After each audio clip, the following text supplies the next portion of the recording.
Thank you everyone for coming. I was asked to speak on the topic of loyalty to Śrīla Prabhupāda, and of course that's an immense topic. Time limits us only to discuss a few things about this big topic, but as always, we want to invoke auspiciousness through Mangalacharana. Om Ajnanatimirandhasya Jnananjana Shalakaya Chakshurunmilitam Yena Tasmai Shri Gurave Namaha Shri Chaitanya Manobhishtam Sthapitam Yena Bhutale Swayam Rupa Kadamahyam Dadati Swapadantikam Vandeham Shri Guroho Shri Udaparagamalam Shri Gurun Vaishnavamscha Shri Upam Sagrajatam Sahagana Raghunathan Vitam Tam Sajivam Sadvaitam Savadhutam Parijana Sahitam Krishna Chaitanya Devam Shri Radha Krishna Padan Sahagana Lalita Shri Vishakhan Vitamscha He Krishna Karuna Sindho Dinabandho Jagatpate Gopesha Gopika Kanta Radha Kanta Namostute Tapta Kanchana Gaurangi Radhe Vrindavaneshwari Rishabhanu Sute Devi Pranamami Hare Priye Vancha Kalpatarubhyascha Kripa Sindhubhya Evacha Patitanam Pavanebhyo Vaishnavebhyo Namo Namaha Jaya Shri Krishna Chaitanya Prabhu Nityananda Shri Advaita Gadadhara Shiva Sadi Gaur Bhakta Vrinda Hare Krishna Krishna Krishna Hare Hare Hare Rama Rama Rama Hare Hare Madgavira Bigopala Swikuryat Kripaya Yadi Tadaiva Sampayaha Pitva Prishyayus Tat Priyajanaha. This gathering here in Sri Rameswaram is meant to glorify the Lord's pure devotee. Specifically, this is the Vyasa Puja of His Holiness Bhaktivedanta Swami. Many years dedicated to spreading Krishna consciousness, which is the topmost activity one can perform in the human form of life, especially in this Kali Yuga. So why are we here? What is it that makes a bona fide spiritual master? What makes such a person so attractive that we've given our lives to him, that we come here together to glorify his lotus feet and the character of his exalted devotion to Śrīla Prabhupāda? What is it? Have we really gone deep into thoughtful study of the character and the qualifications of a bona fide acharya that we even know? Sometimes people get together like this and glorify anyone as we glorify people in the material world. It's not really that thoughtful, not very deliberate, not really based on anything very deep at all. So we have to question whether we fully understand why we have come here today. We know from the Srimad Bhagavatam, one of the famous verses that describe who is a bona fide spiritual master. Tasmad gurum prapadyeta jignasuhu shreya uttamam shabde pare chanishnatam brahmani upashamashrayam. That means that a person who seriously desires real happiness has to seek out a bona fide spiritual master and take shelter of him by initiation. The qualification of the bona fide guru is that he's realized the conclusions of the scriptures by deliberation and is able to convince others of these conclusions. Such great personalities who have taken shelter of the Supreme Godhead, leaving aside all material considerations, should be understood to be bona fide spiritual masters. So there's a purport here. by the servants of His Divine Grace, A.C. Bhaktivedanta Swami Śrīla Prabhupada. And they're summarizing, first of all, the commentary of Sridhar Swami. He says, the word Shabde refers to the Vedic literature, and Pare refers to the Supreme Personality of Godhead. The bona fide spiritual master must be Nishnatam, deeply experienced in authorized Vedic literatures and in practical understanding of the Supreme Personality of Godhead.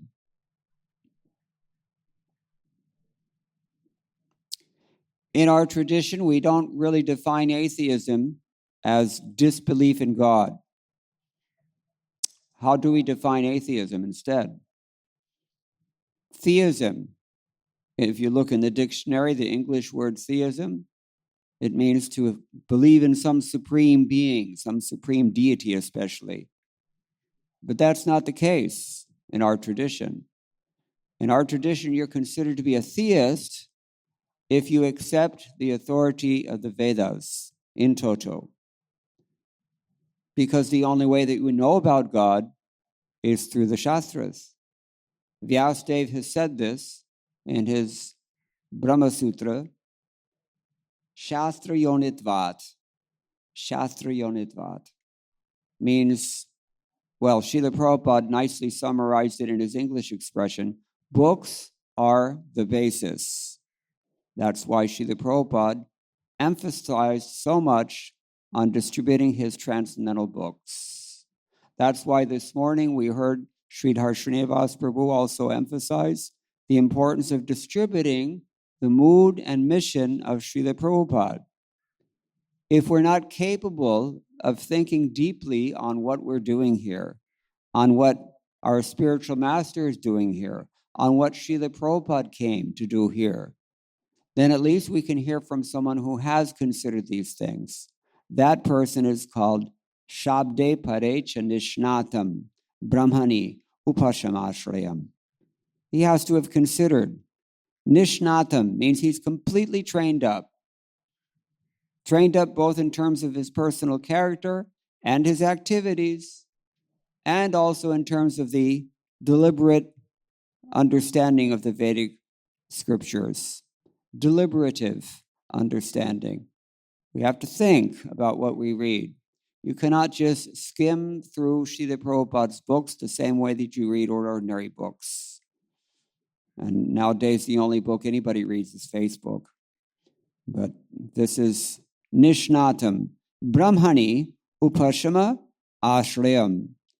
And the person has to be peacefully sheltered in the Supreme. This is what it means. Brahmani Upashama Ashrayam. Has to have taken shelter of the Supreme.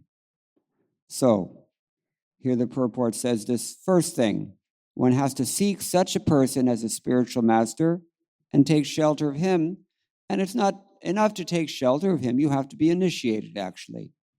Nowadays, there's a new philosophy in fashion about redefining all of Srila Prabhupada's standards and his standard understanding of what is initiation. But it's whatever Srila Prabhupada has established, both by his explanation and by his example, that has to be embraced. So the qualification of the bona fide guru is that he has realized the conclusions of the scriptures by deliberation, and he's able to convince others of these conclusions. Which class of devotee is this describing? We have three classes of devotees. Kanishta Adhikar, he's worshiping in the temple and he's fighting with his god brothers and he doesn't read Prabhupada's books. That's a Kanishta Adhikari. And his faith is very soft, pliable. So anybody comes along with a good argument, he's a sitting duck. He'll be knocked over very easily. Better than that is if somebody becomes a Madhyama Adhikari. He's at least intermediate, advanced. He knows something of the philosophy, maybe not everything, but he does read Prabhupada's books, and he's not so inclined to criticize others. He's rather do something, because he sees four classes of persons to interact with. One of them is the Supreme Lord, whom one should worship and take shelter of. The other is devotees, whom one should befriend. The other is the innocent people that one should preach to. And the other is the envious persons that one should simply avoid. If you're not strong enough to withstand the onslaughts of envious association, don't try to preach to them. That becomes an offensive situation. Sometimes we become very strident in our preaching of Krishna consciousness, and that there's a time and place for everything, actually. There is a time and place for that. But with an audience that is not faithful, with an audience that doesn't have faith in you in particular, sometimes understatement of a very powerful, substantial message that is authoritative also, that's actually much more powerful than making a big noise and complaining and criticizing very harshly. And we should think about these things. So the Kanishta Adhikari cannot convince anyone of anything because he's not convinced himself yet. He's described in chapter 3, texts 31 and 32 of Bhagavad Gita, wherein Krishna says that a person may not always be able to practice these teachings faithfully. That is the Kanishta Adhikari. But what is it that Krishna points out for us there? He says, even if you cannot always apply these teachings, if you at least do not envy the teachings, then you have some chance of, hote shuddha ho jaye. You can eventually become purified by practicing, just by keeping good association.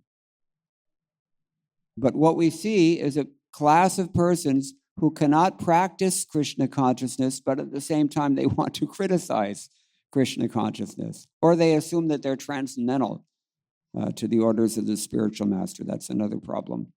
But anyway, so a Kanishta Adhikar cannot convince other people. It turns other people off, frankly. And we see enough of them in other religions. We don't need to replicate them in our own religion. There's a class of persons who have taken to Krishna consciousness to some degree, and they're trying to do the same thing to Krishna consciousness that their forefathers did to Christianity and Judaism and Islam. So we should not add to their numbers. There's already enough of them. Better to become a Madhyama Adhikari who at least understands something, if not everything, and can provide good arguments, solid or authoritative arguments. How do we make an authoritative argument? Who's read Bhagavad Gita chapter 17, text 15? Who can recite it for me? Chapter 17, text number 15. Anybody know? Anudvega karam vakyam satyam priya hitam chayat ityadi. Krishna says, you should preach what is true. There's no point in preaching something that's not even true. So satyam, priyam, you should do so in a manner that is very pleasing.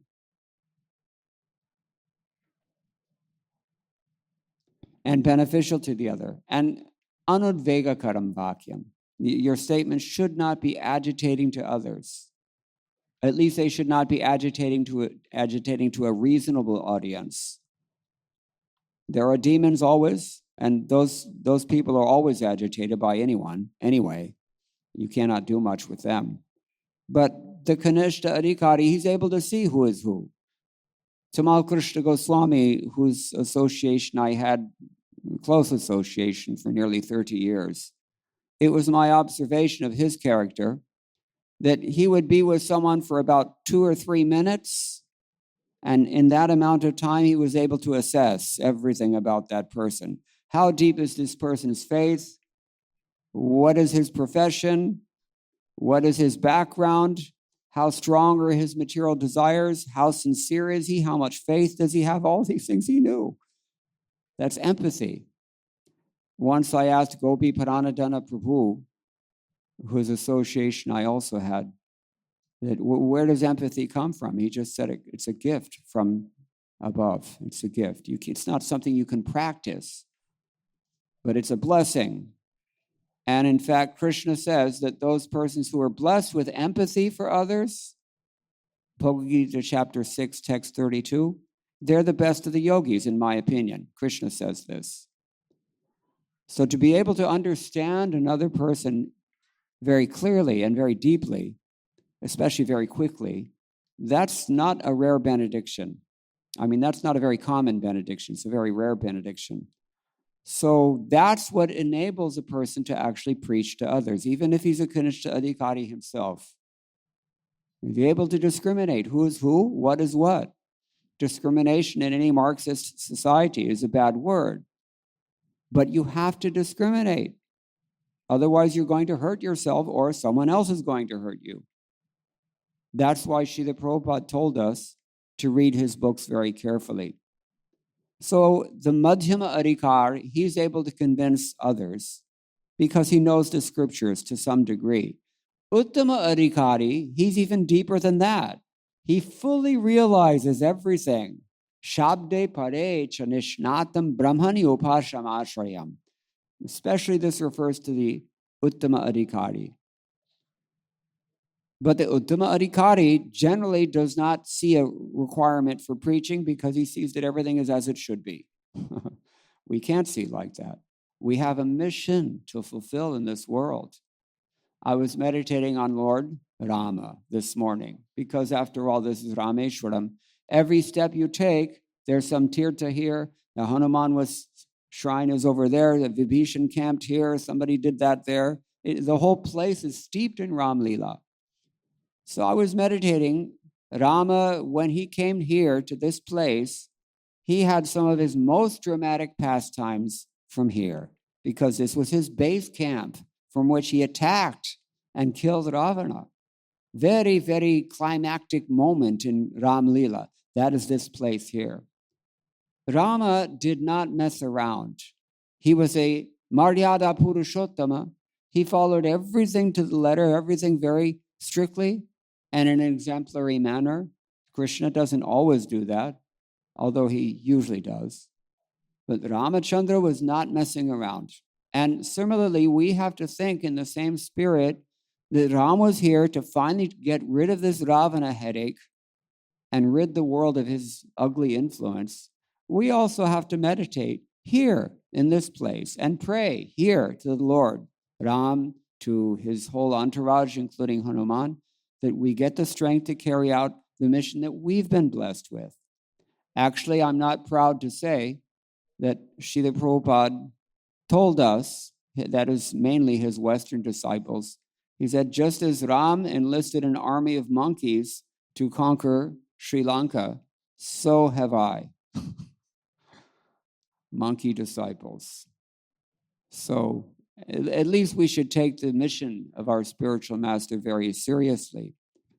So these persons who have given their lives to such a mission, these persons are to be known as bona fide spiritual masters. That's the translation here. So, and that's all indicated in Upashama Ashrayam. The purport says that a spiritual master has to be Nishnatam, means he's completely trained up, deeply experienced in authorized Vedic literatures. Do you even know what an authorized Vedic literature is? When I was in college, we had to translate some things. We weren't really sure. What do our acharyas think about this? There's a book in every ISKCON gift shop everywhere in the world. It's been there for many years, 20 years.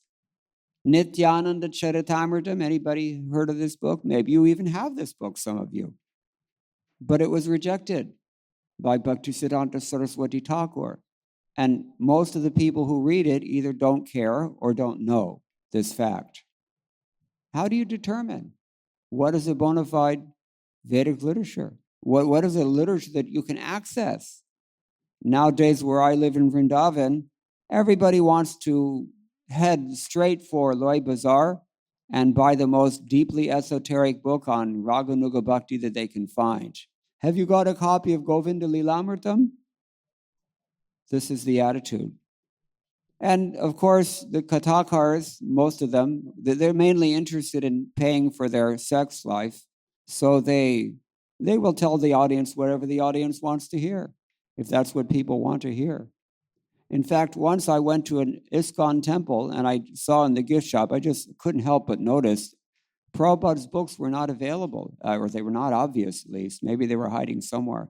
I asked a shopkeeper, where are Prabhupada's books? He just smiled in an oblivious way and said, well, people are not so interested in buying them, so we sell other things. This is not the sense of mission that we have to have. And this is not the sense of mission that we have to pray for when we come to a serious place like this. Rameswaram, serious dispatching of demons went on here. Serious dharma samstapana went on here. And sadhunam paritrana. These are the purposes for which the Lord comes, either as Rama or as Krishna or any of his incarnations. So, one must be deeply experienced in authorized Vedic literatures and in practical understanding of the Supreme Personality of Godhead. To answer my own question, you understand what is an authorized Vedic literature the same way that you understand anything about Krishna consciousness. What does Narottam Das Thakur say about this? Guru mukha padma bhakko chitete koriya aikya arona kori homani asha. You have to hear from the bona fide Guru. And you have to make that the same thing that you spontaneously desire within your own heart. You have to make it your own desire. Whatever he says, you have to do that. It may or may not be comfortable. It may or may not be popular. It may or may not be common knowledge even, but you have to do this. This is what it means. Then, lo and behold, you become Shabde Pare Chanishnatam Brahmani Upashram Ashrayam, and you can give shelter to others. That's what we're all meant here for. Our lives don't serve any other purpose. We're not just here to imitate the animals or the fallen human beings who have no clue as to what the purpose of life or the mission in life really is. Those persons are called abodhajata, born dull, mutal ada. So, according to Sridhar Swami, this is the understanding of Shabde Parech and Nishnatam. Without scriptural knowledge and practical realization of the personality of Godhead, we continuing the purport, a so-called guru will be unable to dissipate the doubts of his disciples and therefore unable to execute the function of bringing the sincere student back home, back to Godhead. There are people in this world who are desperate for spiritual life, but where are they going to find it? Not on the internet, I'm sorry to say. Our presence on the internet is much too falgu, light. Mostly they're going to get, this one and that one and telling them that they're God and telling them that there is no God and telling them all kinds of nonsense. And most of the spiritual masters, so-called people who become gurus, many of my God brothers have approached me, encouraging me to become guru, and they say it's not really that difficult. Excuse me? It's not that difficult? I don't know how they can make such statements, but a so-called guru will be unable to dissipate the doubts of his disciples. In fact, there are gurus who are very expert at creating doubts in their disciples. That is even a worse thing. So this is not what we're talking about in this verse of Srimad Bhagavatam. But the symptom of realized understanding of the Vedas and Krishna is upashama ashrayam, and they go together. Upashama. What does it mean, upashama? Pandit. Peaceful. As Krishna says in Bhagavad Gita, nirmana moha jita sanga dosha adhyatma nitya vinivritakamaha. He's done calculating in terms of materialistic profit and loss. He's not interested anymore. Generally, an old person becomes like this, or at least they should. That's the ideal. They're no longer impressed with all the things that life offers and all the possibilities and all the sense gratification and all the gain that you can take through pain. They're not interested. They're peaceful. Upashama. Ashrayam. Why are they peaceful? Because they've taken shelter of the real shelter, not the durashraya. You can study about durashraya in Upadeshamrita text number, first few 2-3 texts there. Srila Prabhupada explains it. Bad shelter. To take shelter of materialistic persons in this world, the people you see around you, to think that these are shelters, it's not very wise, because everybody around you is eventually going to be toppled by the time factor. They will be worn down into nothing by the inexorable, excruciating, grinding effect of Kali Yuga Maya. And we've seen it. So, a bona fide spiritual master is one who has retired from the glittering illusions of materialistic society, friendship, and love. These 3 things Srila Prabhupada was very pessimistic about. Glittering illusions of materialistic society, friendship, and love. Everyone in this world, everything they're doing practically is aimed at one of these 3 things. They want social standing, popularity. They want friendship of the material sort, where you scratch my back and I scratch yours. And they want so-called love.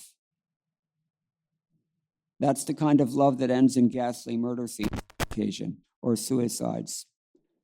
So within the material world, one is certainly attracted to becoming a great intellectual, a powerful politician, a loving father of many beautiful and affectionate little children, a most honored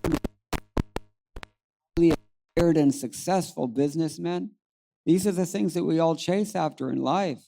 These are the glittering illusions of society, friendship, and love. This is called avidya. And this is the jaundice of illusion that prevents us from tasting the sweet nectar of Krishna's name. So, none of these material positions have a permanent basis, nor do they afford permanent happiness, because they're all based on the primary misunderstanding by which one identifies himself with the material body. I am a young man or a young woman. I'm an old man, an old woman. I'm Tamil, I'm Telugu, I'm Ukrainian, I'm American, British, whatever the case may be. And all the dogs and the cats and the cows and the crows and the other animals that we see outside, they're all suffering under the same illusion we mentioned already, abodha jata. It never dawns on them that there's something else, that their identity is something higher than that. One English poet very nicely expressed the human condition in this way. Chained to a dying animal, he knows not who he is. That's us. What is the chain that has tied us to a dying animal? That the dying animal is this body whose days are numbered. And what is the chain that shackles us to this dying animal? Sex desire. Or more generally, we mentioned already, love and also friendship and society. Society, friendship, and love. These are the shackles of material existence. They keep us distracted as long as possible because that is the only business that Maya has. My godbrother Devamrita Swami very nicely explained it once when he said, Maya is like the chief guardian of the fort of material existence. We mentioned yesterday also, Durga means a fort. She's not supposed to let you out of her fort. You're a prisoner. What happens when a prisoner tries to escape from prison? Immediately, all the resources of that prison are focused on that one person. Is it not a fact? Every guard, every searchlight, every gun is pointed at him. Everybody is immediately galvanized in their attention to get that person back in the gates. And this is how Maya works. Mama Maya, Duratyaya, Krishna says. You're not going to get out of it. Forget it. It's a hopeless task. People die trying. hopeless, hope against hope. So better to just undo the shackles that tie you to this prison house. And that's called divine grace. Because you can't do anything of your own volition, by your own strength. You're not going anywhere by your own strength, I'm sorry to say. But if you can earn divine grace, if you can earn some kripa from blessing from the Lord or from his devotees, then they'll automatically ease everything, all the shackles. They'll tell the guards to open the door. They will tell Maya to be easy on you. Everything done. This is our process. All mercy, 100% mercy only. So that we've not nothing to be proud of. That's why it's such an illusion for persons who invest everything they have in building up an empire of dirt in the form of society, friendship, and love. It's a complete waste of time. It's called illusion, avidya, aparavidya. The real thing that we need to do is cultivate an awareness of the importance of mercy, an awareness of the importance of the sadhus, an awareness of who is a bona fide spiritual master. So, hypothetically, we can all imagine that we are not this material body. It's not very difficult to figure that out, theoretically. But to actually apply that principle in your life, that is difficult. One of my godbrothers said, it's like the difference between talking about electrocution, death by electrocution, or holding a wet knife into a socket. It's a totally different experience. So Krishna consciousness is that vijnana. It is an experiential process, swanubhava. This is described in the first canto. Yes, swanubhavam akila shruti saramekam. That is what the spiritual master is teaching, bona fide spiritual master. He's not just teaching some book knowledge for entertainment purposes. Infotainment, we call it. These popular speakers who come and speak, almost always they're going to emphasize Ras Leela because that's what people want. And the tears have to be there, then the money comes in. But no, that's not really hearing. Hearing means to try to communicate to another conditioned soul what experience you have had. You cannot give what you haven't had yet. You cannot give what you don't have. You cannot give what you don't have. So the preliminary understanding of one's consciousness is called self-realization. But the elaborate subject matter of how we exist in this world, how we extricate ourselves from this material world, what inspires us to endeavor in that direction, how it is that we finally do transcend this material tabernacle, how is it possible even? All these things are explained to us by the bona fide spiritual master only. We said yesterday, without that touch of the devotee's influence, we can never make sense of any of this, especially if we're not even attempting to open his books. Bhagavad Gita as it is, shrink-wrapped on the shelf. Okay, so a bona fide spiritual master is someone who's expert in all of these subject matters. He's not imagining anything or speculating anything, but he has mature understanding of the authorized Vedic literatures. Mature understanding of the authorized Vedic literatures. It has to be mature, there has to be a real understanding, and the Vedic literatures have to be authorized. You see what I mean when I say you cannot skim through Srila Prabhupada's books? Every single adjective is important, every single word. So, there's a lot stated here. The Lord says in Bhagavad Gita chapter 9, Ashradadhana purusha dhanamasyasya parantapa aprapya mam nivartante mrityu sangsara varshmani. Those who are not faithful on the path of devotional service, in chapter 3 we've mentioned already, even you can't follow anything, but if you remain faithful and you remain humble, and at least do not criticize the process, then you'll make advancement in Guru.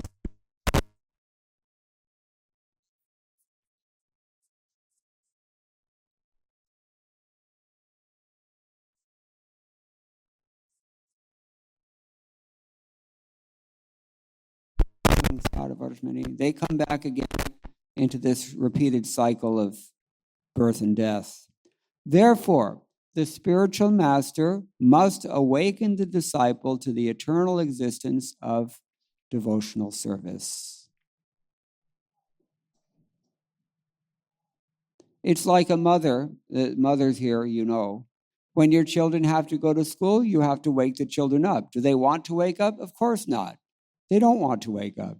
But you have to somehow find a way to wait. Therefore, mother is the first guru. You want to know about female Diksha gurus? Become a real mother. The child doesn't want to get up, but the loving mother forces him. In the same way, the bona fide spiritual master awakens a sleeping disciple and sends him to the Gurukula or the ashram, where he can be trained in perfect knowledge. But if the disciple has doubts about Krishna consciousness, then the spiritual master has to dissipate those doubts. And how can he do that if you can't give what you don't have? Means he has to be Brahmani upashramashrayam, Shabde Parechanishnatam, all the things that we've just heard about. And it doesn't matter, anybody can do this. So, duty of a bona fide guru is to connect a disciple to Krishna. A scholar has no potency to do this. His understanding is only theoretical. I used to work with these people, that's why I know. And a poet has no business poking his nose into this also. And politicians certainly are the last ones who will be able to understand this because they're completely invested in all mundane things. So, but even yogis and, gymnasts and, those who are capable of difficult calisthenic feats, it's not for them, actually. Krishna says this message is only for the devotees. In Bhagavad Gita, he says that. So you have to love Krishna, you have to be connected to Krishna, you have to surrender to Krishna. Then you can actually represent Krishna. And Krishna says, these persons are very rare who have taken shelter of the internal potency. Mahatmanastu mam partha daivim prakatam ashrataha. All right, so these are some of the qualities of a bona fide spiritual master. We heard yesterday about, in particular, about how one should be very careful not to think less of such a spiritual master. One should understand that that spiritual master is somehow or other God, incarnate, in the literal sense of that term. He's not God in terms of, he's not Vishnu Tattva, he's Jiva Tattva. But practically speaking, he is the external manifestation of the super soul. We should never forget that. Namartya, buddhya suyeta. One should not calculate with one's mundane intelligence anything about the spiritual master, neither should one envy him because he's the sum total of all the demigods. So Vishwanath Chakravarti Thakur comments that if a spiritual master cannot destroy his disciples' doubts, because his own doubts have not been fully destroyed, then that disciple will be despondent. It will not be easy for that disciple to make spiritual advancement. He'll not be able to help that disciple. So that's why some of us have not become spiritual masters. We know this. It's said in English, fools rush in where angels fear to tread. But if one's doubts are not dispelled either by the spiritual master directly or by someone who actually represents him, then one will not be able to withstand the onslaughts of illusion. Somebody will come along and pull the wool over your eyes, or some woman will come along, or some money will be offered, or some fantastic speculation will come to you, and all these things are very, very heady and intoxicating. And one can be distracted by these things. So the first order of business, according to Rupa Goswami, is to control your senses. Only if your senses are controlled can you actually take shelter of Krishna. that we discussed already with regard to upashramashrayam. These are some of the things that we can talk about here. How does a disciple respect and follow his guru? How do we show loyalty? One important way is to show gratitude. How can you show gratitude to your spiritual master unless you actually appreciate what he's given you? And how can you appreciate what your spiritual master has given you if you don't take it deeply within your heart? Shri Guru Charane Rati Eshe Uttamagati. The very highest thing that you can get in life is a strong taste for this Guru Shishya Sambandha, the relationship between spiritual master and disciple, based on surrender, mutual surrender, dependent surrender. So first of all, we have to deeply appreciate what we've been given, to be conscious of everything that we've been given. Just like we were hearing this morning about all the donors for this festival. You know, that we all go and take prasadam. Do we think about how that prasadam got there? Who cooked that prasadam? Who went and bought that prasadam? You know, who's arranging everything? You have to be a little conscious. Tamal Krishna Goswami, another thing he used to say is, before you can become Krishna conscious, first of all, you have to become conscious at all. So it's like that. But someone who has developed a very deep gratitude, sense of appreciation for what the spiritual master has freely given, he doesn't charge, then that person will have the attitude that is described in the last word of Shvetashvatara Upanishad. Yasya deve parabhaktir yatha deve tatha gurau tasyaiti kartatha hirtaha prakashante mahatmanaha. That person will place equal faith in what his guru says and in what Krishna says. Equal faith. That's the sign of somebody who has understood all the import of the Vedic literature, and that's the method for understanding all the import of the Vedic literature, both. So this is how we should show our loyalty to Srila Prabhupada, to deeply imbibe within our hearts what we've heard from him. Consider it very carefully, to carefully apply it in our own lives. That's what Ramanujacharya calls the austerity of knowledge. Have we heard this term, austerity of knowledge, in Bhagavad Gita? Austerity of knowledge. Where is it mentioned in Bhagavad Gita? 4th chapter, text number 10. Vitaraga bhaya krodha manmaya mamupashata bahavo jnana tapasa puta madbhavam agataha. Such a deep verse. Krishna says, a person who is free from attachment, fear, and anger. The attachment would be to material sense gratification or to illusions. The fear is the fear of a personal spiritual existence. It's not fear of death. It's fear of eternal personality. That's what we're really afraid of. And krodha means frustration at hearing so many contradictory and confusing things. This is the Kanishta world. When you're a Kanishta Adhikari, you just get completely confused by everything. Because you're not reading and you're not surrendering. You're just criticizing. So Krishna says in that position, many persons in the past have developed bhava for me from that position. How? Jnana tapasa puta. They have become purified by the austerity of knowledge, which Ramanujacharya explains means, first of all, you have to acquire that knowledge that we've been stating. You have to actually open the books every day and read something. I don't even care how much or how little, but best, Prabhupada used to emphasize 1 hour a day. That's the best thing. Well, the best thing means constantly, but the acceptable amount of reading, Prabhupada said, was 1 hour a day. That will purify you. So first of all, you accept the knowledge. Second thing, what do you have to do? Once you've actually heard something and understood it, then what happens? You have to make some choices, don't you? What am I going to do with this knowledge? Am I actually going to apply this in my life? Or am I going to close the book and go on with my nescience? It galvanizes our life, transcendental knowledge. We were forced to make a decision from our conscience, if we have one, should force that decision. You have to apply it.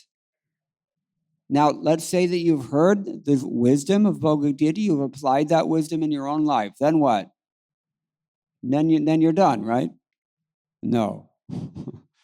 There's a third aspect, Ramanuja says. You have to then share that knowledge with somebody who has not yet woken up.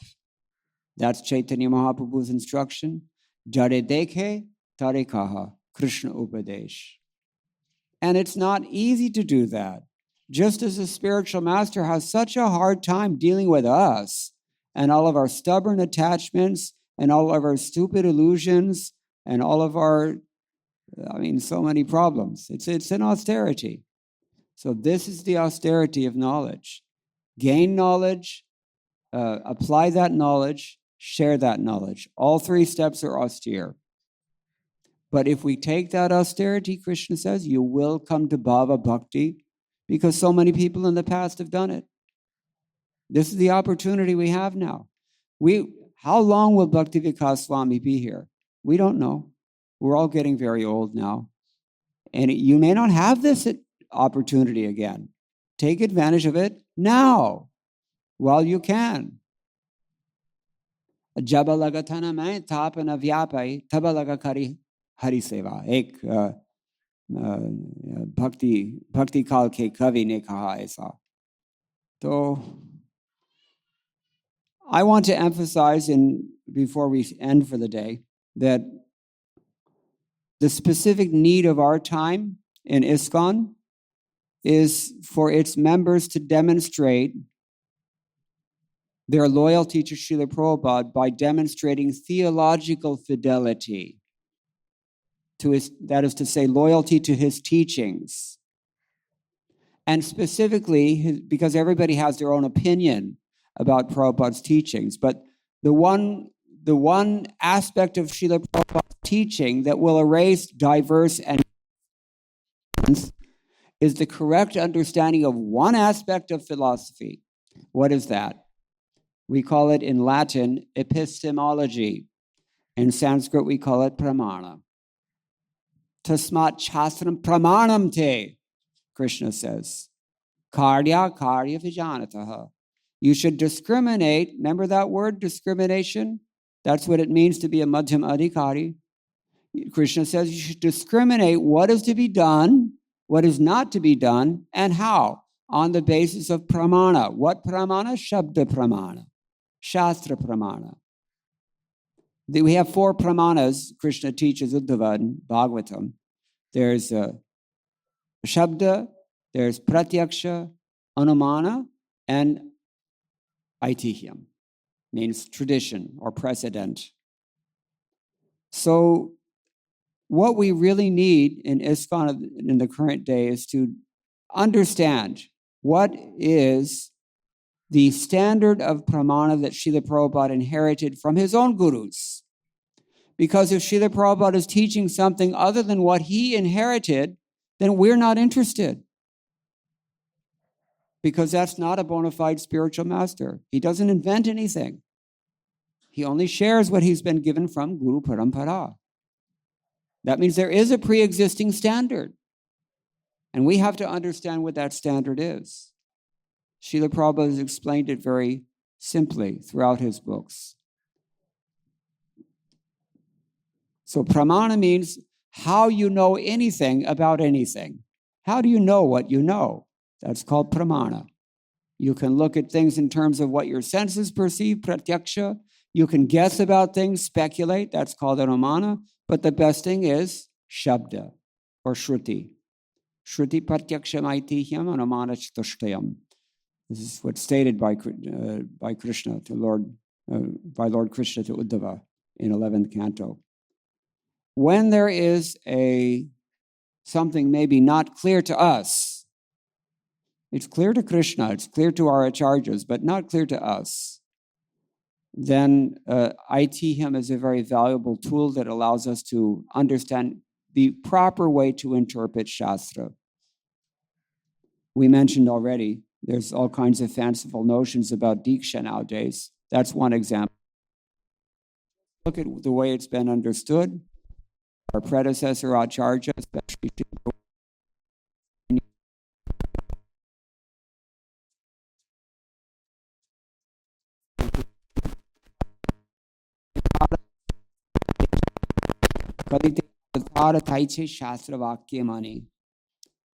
they're talking about how to recognize a bona fide incarnation in Kali Yuga. But the significant thing about this passage, and with regard to today's topic, is what Srila Prabhupada writes in his purport to explain this. He quotes Narottam Das Thakur. What did Narottam Das Thakur say? Sadhu Shastra Guru Vakya Chitete Korya Aikya. Does it sound familiar?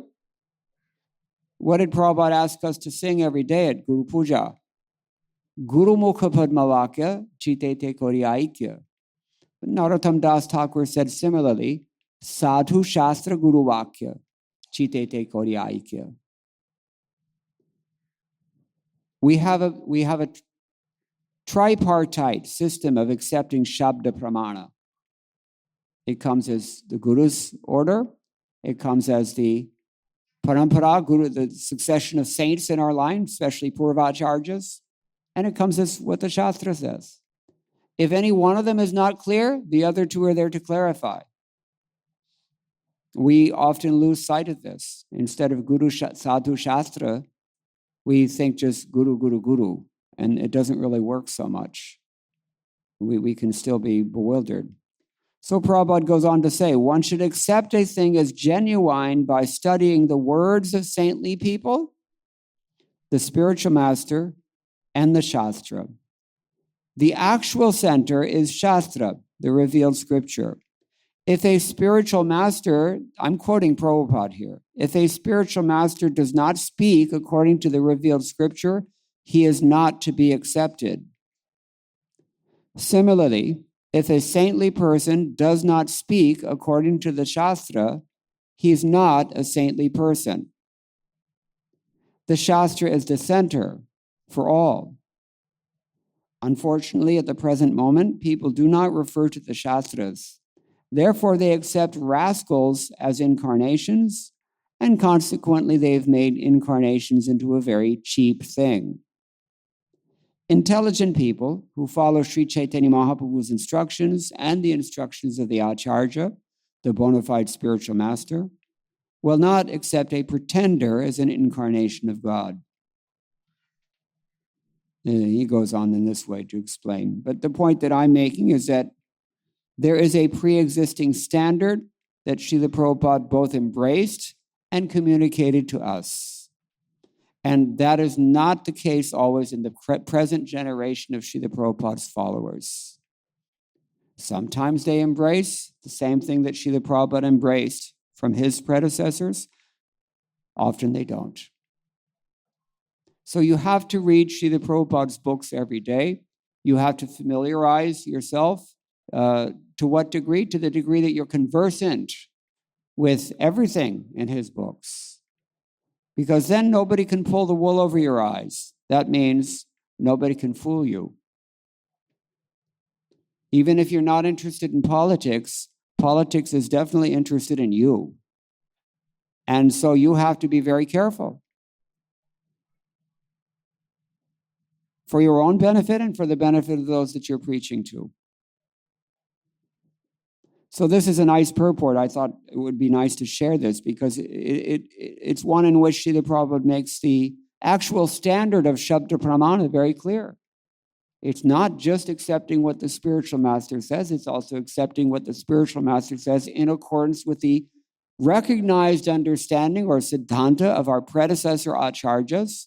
And both of those have to also be very clear in the Shastra, or at least implicit in the Shastra. So Guru Mukha Padma Vakya Chitete Koryaikya actually means Guru Sadhu Shastra Vakya Chitete Koryaikya. And of all three of these, the Guru, Sadhu, Shastra, only one of them is independent. Only one is independent. That is Shastra. The other two are both dependent. This is the point that Prabhupada is making in this purport. Chaitanya Charitamrita Madhya Lila, chapter 20, text number 352. So, these are a few thoughts. I said in the beginning, just a few thoughts about this very big topic. How do we demonstrate loyalty to Srila Prabhupada?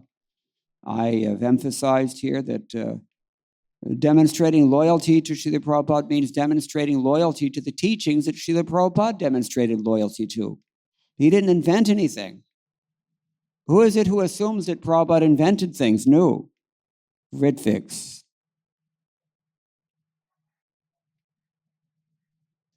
They always make some appeal to Prabhupada's messianic status as a prophet of some sort, as if Srila Prabhupada was completely independent of Shastra. That's not what Prabhupada teaches. Nowhere in Prabhupada's books will you find him teaching such a thing. But people make that assumption. People who don't read very carefully, or people who just don't have very much brain substance, either way.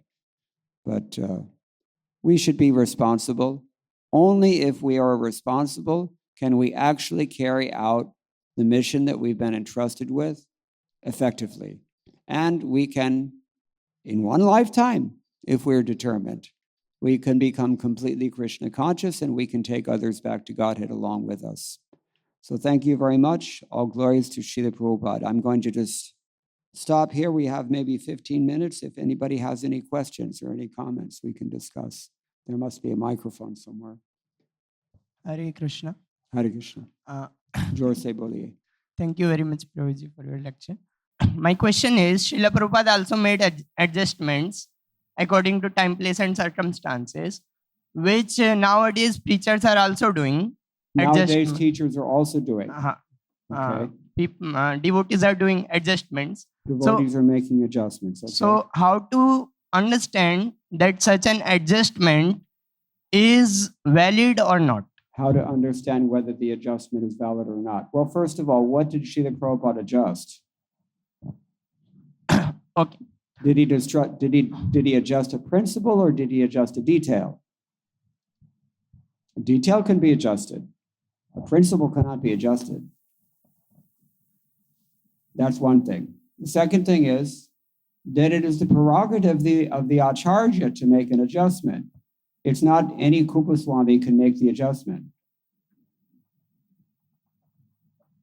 Only the Acharya has the adhikar to understand how to apply the teachings in a time, place, and circumstance. A struggling sadhaka has no clue what to do, especially if he's his kanishta adhikari. How in the world is he going to adjust religious principles? He doesn't even know what they are, especially if he's born in the West, I have to say. As a Westerner, I can say. They have no idea. We heard this morning from Maharaj. No clue as to the entire arena of meanings and connotations that are included within this one Sanskrit word dharma. No clue. It's kind of like when you go to the Far Eastern countries, let's say North Korea, and try to explain God there. There's nothing to work with. No frame of reference. How are you going to communicate to them? So once I did a study of Srila Prabhupada's books and I looked at how many different ways Srila Prabhupada translated the word dharma into English. Sometimes it means occupational duty. Sometimes it means the varnashram system. Sometimes it means social etiquette. Sometimes it means, so many different things. Virtue, faith, intrinsic nature, 24 different discrete definitions I was able to locate. And the problem is that in Sanskrit, the word dharma means all of those things all at the same time. But that doesn't fit into a Western mind because there's no word that's even comparable at least not in the English language, my matrabhasha.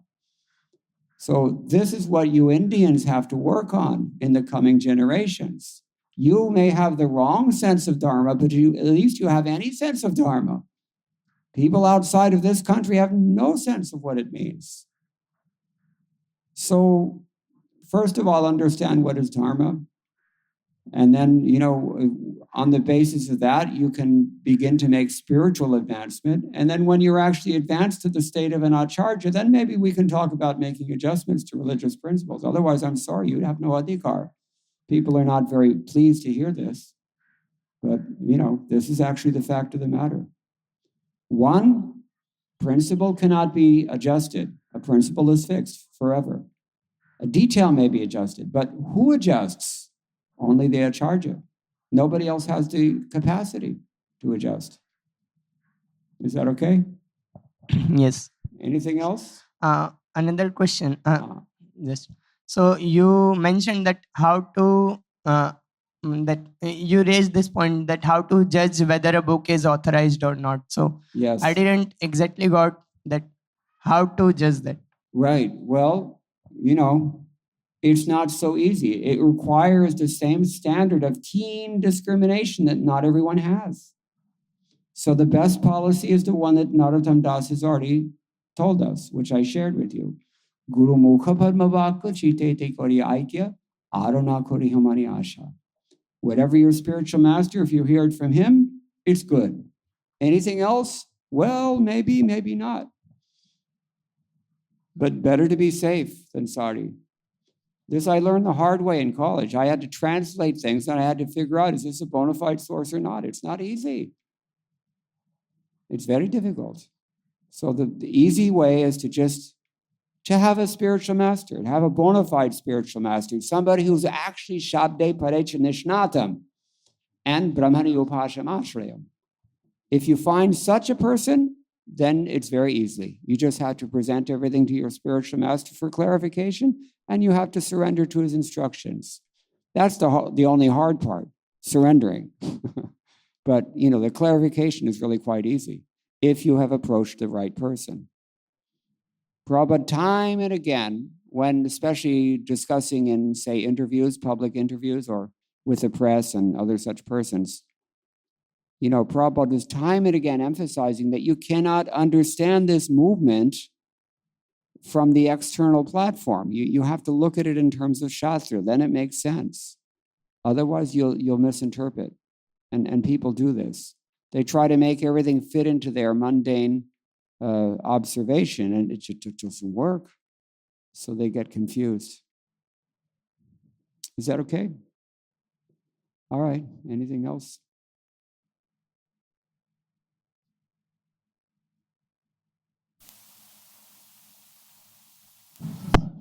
Hare Krishna. Prabhuji, you mentioned that Shastra is independent out of the three. Raise your hand. I don't know where the sound is coming from. Okay.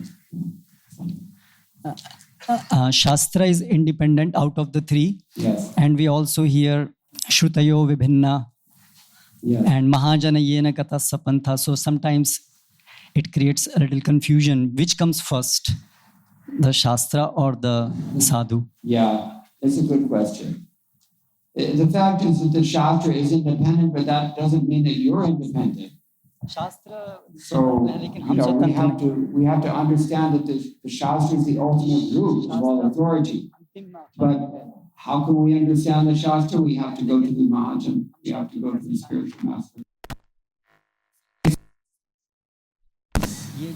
It's I want to say, the independence of Shastra is something that we can conceive of but can't really apply too well to our present conditional life. Yeah, we need a guru. There's no doubt about it. Prabhupāda, Krishna says. But the guru has to say what's in the Shastra. And it has to be, at least clear that what he's saying is in the Shastra. There has to be a reference ready. Why do you think that on every third page of Srila Prabhupada's books, he's quoting this same verse in verbatim, in full? Because he wants to demonstrate to us, by his example only, which are the prominent verses of the Bhagavad Gita. What are the important points that we have to learn first about spiritual life?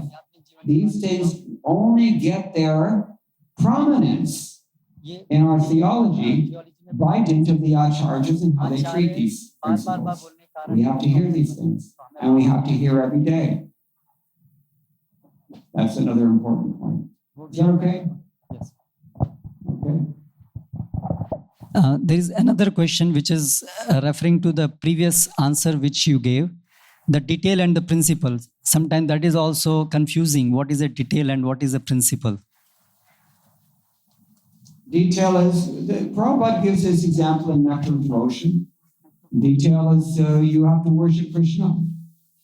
Principle is that you have to worship Krishna. Detail is, do you offer the arati this way or do you offer the arati that way? This is detail. Some sampradayas have a certain practice. Our sampradaya has a different practice. Some devotees dress the deity in this way. Some devotees dress the deity in that way. These are details. But the principle, everybody has to worship the deity. Everybody has to worship Krishna. Everybody has to hear from authority, Guru, Sadhu, Shastra, Bhakti. These are principles. You cannot change these things like that.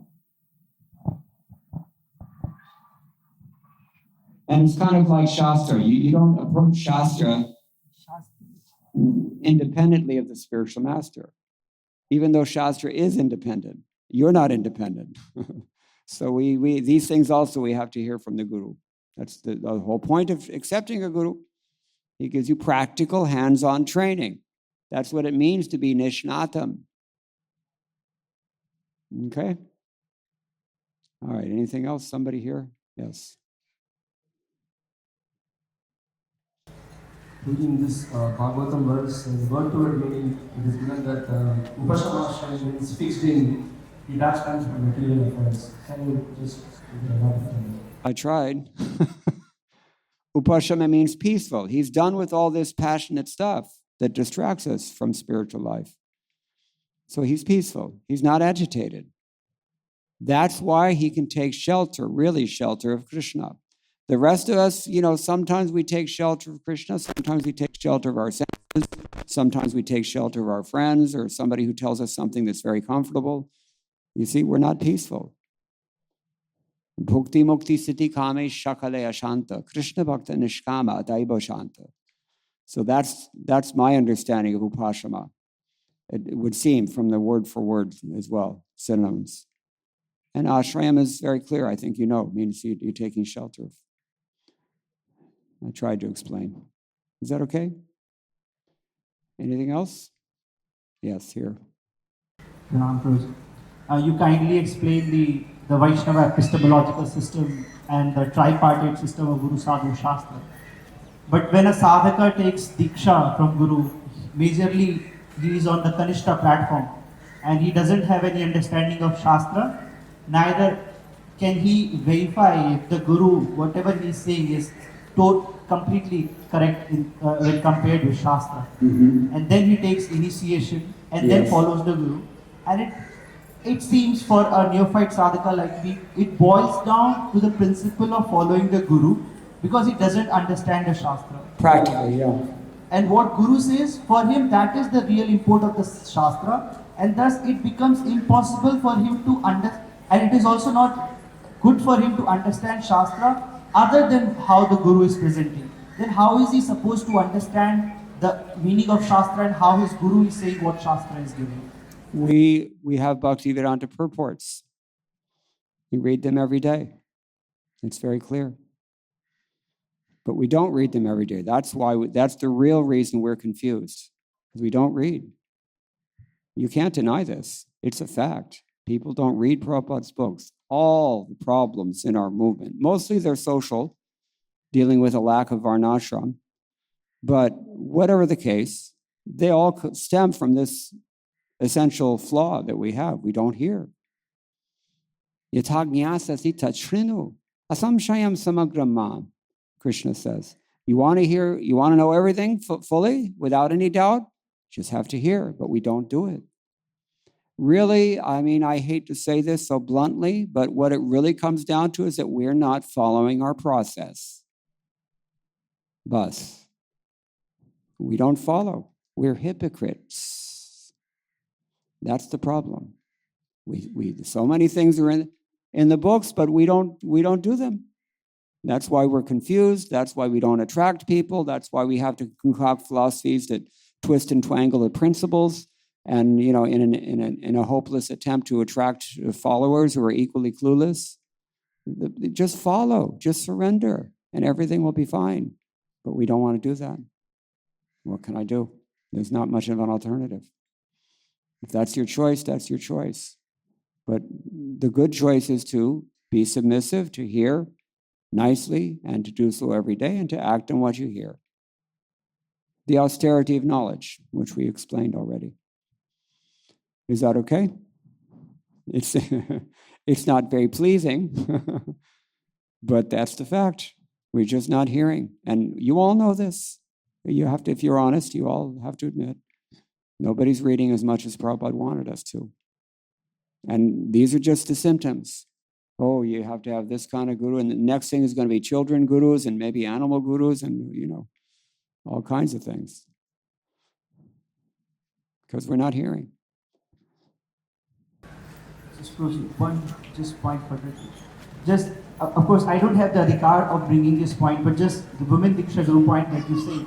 So, for example, if there is A Guru and B Guru, and the disciple has no understanding of Shastra, and he is dependent on Guru to understand the Shastra, both the Gurus are referring to Prabhupada books, and both the disciples of both Guru are reading Prabhupada books. But to even understand Srila Prabhupada books is dependent on his Guru. No. Prabhupada wrote these books for the general public. Prabhupada wrote these books in such a way that anyone can understand them. And that's what we did. We understood them. If you're honest, if you follow the instructions that you read in those books, you will get the benefit. Yatanto yoganaschainam pashyanti atmanyavastitam yatanto prakatatmano nainam pashyanti chetasaha. Krishna tells Arjuna in chapter 15, the person who is actually following the process of Krishna consciousness can see everything very clearly. But a person who's not following, he gets confused and he can't understand even if he tries to understand because he's not following. You have to surrender. People who don't surrender, they have difficulty. It's simple for those who approach simply. Simple faith doesn't mean oblivious faith, clueless faith. No, it means simple faith. Just follow the instructions, get the benefit, and you become Krishna conscious. But people don't want to be simple. For people who don't want to be simple, Krishna consciousness is exceedingly complex, very, very abstruse, difficult to unravel. Everything is hard because they're not simple. Just we have to surrender to the instructions, which means we have to hear the instructions to begin with. That's my point. Mostly we don't even hear what the speaker follow. Yeah, it becomes a mess like that. Kanishta Adhikari, he can't tell is Guru X or Guru A. Therefore, Prabhupada says many, many times throughout his books, he explains, if you read them, you'll know, that you have to educate yourself at least this much to understand how to recognize a bona fide Guru. That much knowledge, preliminary knowledge, you have to have. You can't just stuff your pockets with wads of cash and head for Chor Bazaar to buy gold, right? And you don't do this, do you? No, you don't. Everybody in this room has enough akal that they're going to go to the right dealer to buy their gold because money matters to people, right? Spiritual life, we're not that discriminating about, but when it comes to money, we're so keen, isn't it?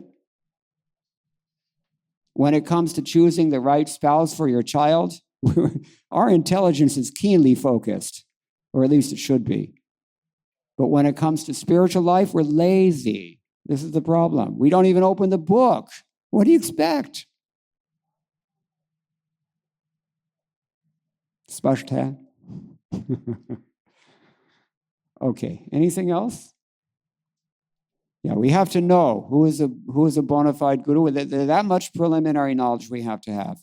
What is the price of gold? Where's a reputable dealer? Let me take along some amma with me who knows how to do this. This is how it works. Otherwise, we're going to get ripped off. And it's the same thing with spiritual life. You have to have some, and Prabhupada's books supply that knowledge. Everything you need to know. Look at the person's character. Is he following what these books say that he should be doing? You have to take some time. That's the whole point. It's not we make it a cheap decision. People take initiation because all their friends took initiation from this guru. And that guru's disciples are coming and canvassing you also and putting heavy pressure. Come, take it. This all becomes so mundane. Shastra Yonitvat. Baba, I said in the beginning, books are the basis. We're going to neglect that, then you're going to have a hard time. Sorry to say. Is it okay? All right. Anything else? Naito, we're out of time. Thank you all very much. All glories to Srila Prabhupada. Hare Krishna.